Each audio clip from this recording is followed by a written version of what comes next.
Hey, what's up guys? Today I'm making a tier 4 post Korea launch highest value setup preparation build. Now that we saw tier 4 in Korea release and we saw all the new stuff coming, I actually was able to calculate knowledgeably what to do for tier 4. And the first thing is the way the engravings got changed.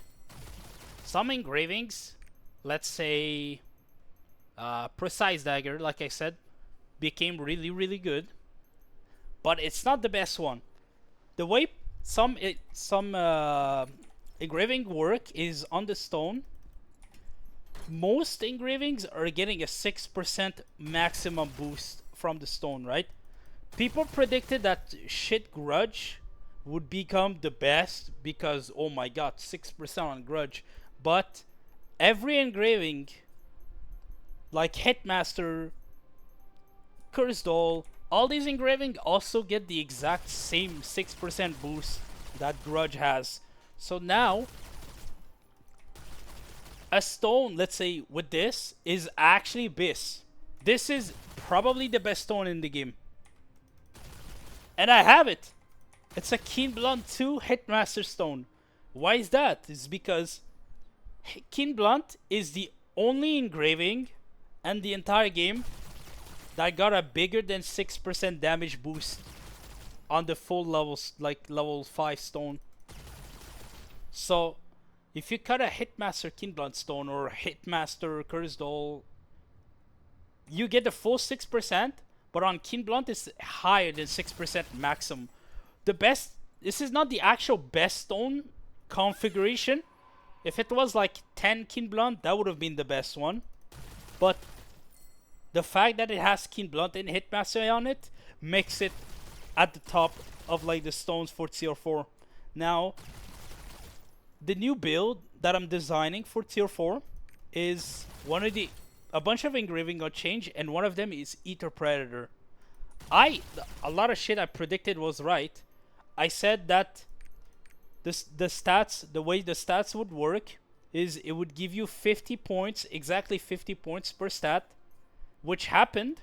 So now what you can do, let's say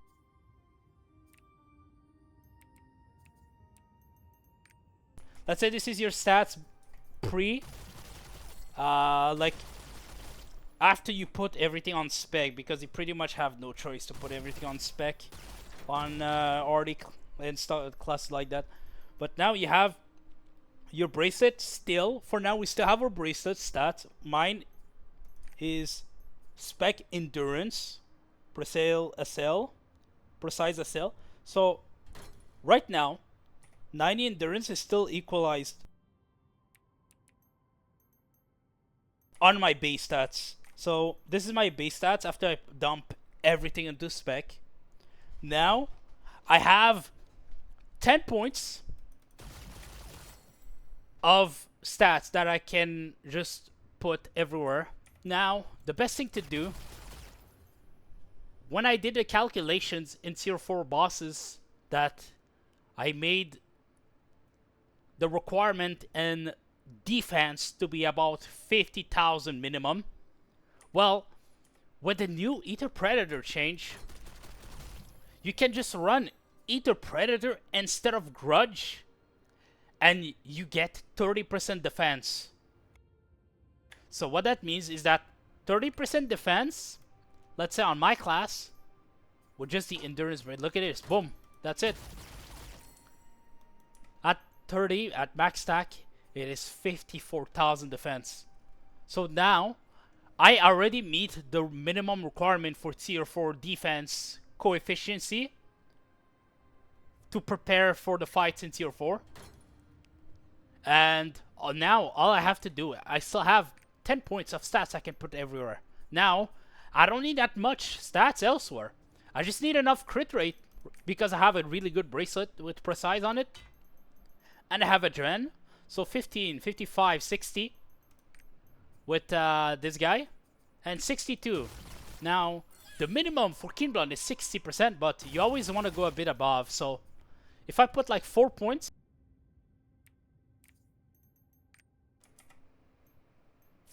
I'll be at 70% crit rate. 70% is enough. Keep 70% crit rate, that's enough. Now I don't need to put any more points in crit rate. At 70% is just good enough to where a crit sin is still valuable on me. And if I don't have a crit sin, it's still fine. So this is like the perfect like amount of crit rate. You can put more if you really want to, but you don't need to. Now, I have 6 more points of 50 stacks that I can put elsewhere. I can put another 4 here.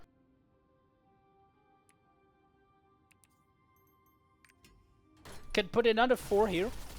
Just to reach like enough cooldown reduction and attack speed just to feel fluid enough to play.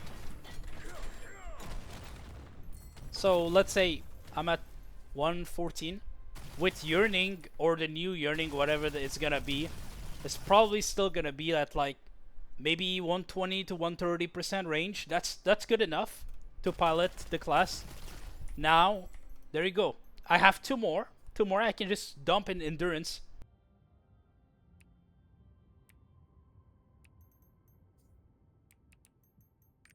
There you go. I have 2 more that I can put in the endurance just for a insurance defense. 58,000 defense. Now, that is amazing. It's almost 90%. Dude, I wish I could just have 1 more. Just 1 more. Wait, actually, I need one more. Yes. Oh, 1 more. Okay. Just to...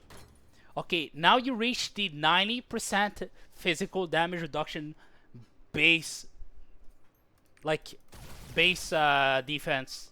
That's actually super good. Now you take 90% reduced damage in tier 4, which is gonna come in handy a lot.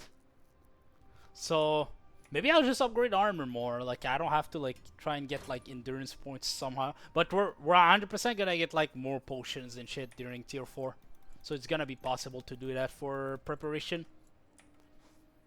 Now that I hit all the requirements for tier 4, now we work on gems.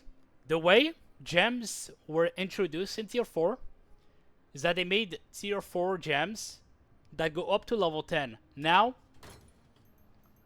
first of all, why do people say I have all level 10 and I'm on RM tier? Like what? Like there's literally like level 7 gems here. The reason why there's 7 is because I'm smart and I understand that you only need to like chain the skills cooldowns together, and going past that is just gonna make no sense because you're just gonna like have like bad combos anyway. So for tier 4, let's say I transfer my gems.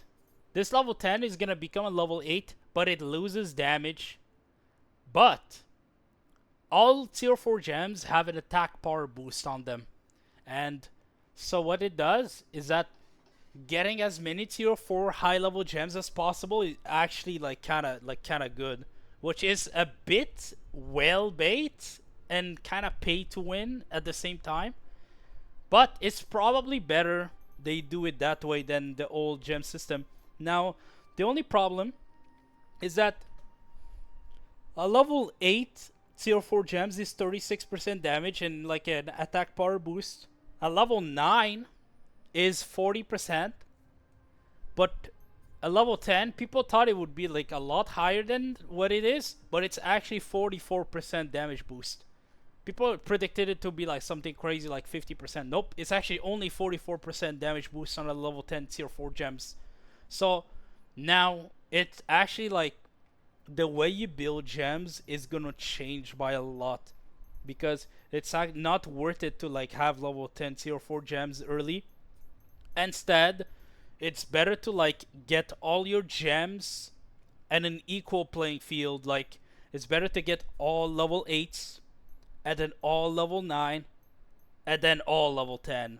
Like over time, it's not as worth it to like one trick a gem, like even for transformation classes, which is fine because I can keep this level 10 barrage at level 10 tier 3 and everybody else can go to tier 4. Like this is how I'm gonna start it. Everybody else can go to tier 4 and these guys are just gonna become tier like tier 4 level 7s because I don't see a reason to go below level 7. It's too easy to get a level 7 gem. So they're gonna become level 7s. These guys are also become level 7s. And these guys are gonna be level 8. All of these guys will be level 8. Now, before I get this guy to level 10, tier 4 gem barrage, it's better that I boost the other ones that are low level up. Like, the level 7s can go up to level 8, and then keep going up and up and up before this guy goes to tier 4 level 10. So, because of the attack power system that they put on gems, it's more efficient to do it that way, which in my opinion, that's fine. That's completely fine. And it's gonna make it so that you don't need level 10s or you get gate kept. You can just have level 9 gems and you're fine. I think that's really good that they did it like that. And then eventually, when everything is level 9, I can start working on my level 10 barrage. I can start working on my level 10 shield cooldown. Till now, it's better to like just go slowly, and it's gonna be really good because you don't have to get well baited and lose a lot of money. You might even be able to like start selling gems and like making money, and then later down the line, you do your upgrades eventually when you do your cubes and your chaos dungeons in tier 4. I'm actually really hyped. There's a lot of things that they did really well in this update, and I can't wait for this absolute beast artillerist build to go in action with all the fucking breakpoints designed properly. And that's it for this video, and I don't know what I'm gonna do next. We'll see. Probably about the Ark passive when the people in Korea like upgrade and reach the Ark passive. Probably gonna like maybe make modification depending on what the Ark passives are, because there is one for RD where you summon an extra turret and barrage. Like, I'm not really sure how it's gonna work out. Like, I have to see it and then design properly my setups when I see what's happening in Korea. So that's it for this video, and thanks for watching.